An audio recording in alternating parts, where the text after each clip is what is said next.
அனைவருக்கும் தியாக திருநாள் நல்வாழ்த்துக்கள். இன்று உலக முஸ்லிம்கள் அனைவரும் தியாக திருநாளாம் பக்ரீத் பண்டிகையை கொண்டாடி மகிழ்ந்தார்கள்.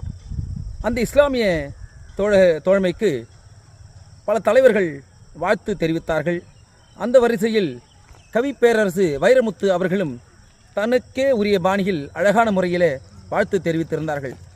அதை படிக்கும் பொழுது மிகவும் வியப்படைந்து மகிழ்ச்சி அடைந்தேன். அவரின் அந்த எழுத்தின் நுட்பங்களை பார்க்கும் பொழுது வியப்பாக இருந்தது. சொல்வார்கள், கம்பன் வீட்டு கட்டுத்தறியும் கவி பாடும் என்பார்கள். அதை போன்ற கவிஞர் வைரமுத்து அவர்கள் ஒவ்வொரு அசைவும் கவி பாடுகின்றது.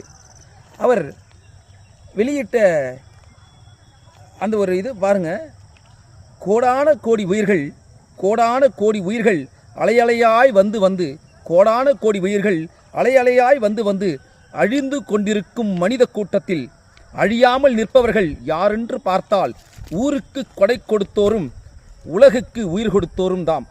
ஊருக்கு கொடை கொடுத்தோரும் உலகுக்கு உயிர் கொடுத்தோரும் தான். தியாகம் என்ற பெரும் பொருளுக்கு இன்னும் மதிப்பிருப்பது அதனால்தான். தியாகம் என்ற பெரும் பொருளுக்கு இன்னும் மதிப்பிருப்பது அதனால்தான். பக்ரீத் திருநாளில் இஸ்லாமிய பேருலகம் இந்த உயர் பண்பை உயர்த்தி பிடிக்கின்றது.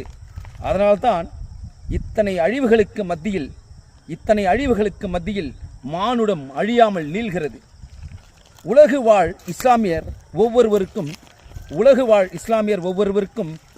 தியாக திருநாள் வாழ்த்துக்கள் அப்படின்னு சொல்லிட்டு அடுத்த 2 வரி என்ன அழகா சொல்றாரு பாருங்க. வாழ்த்து பெறுதல் வரம்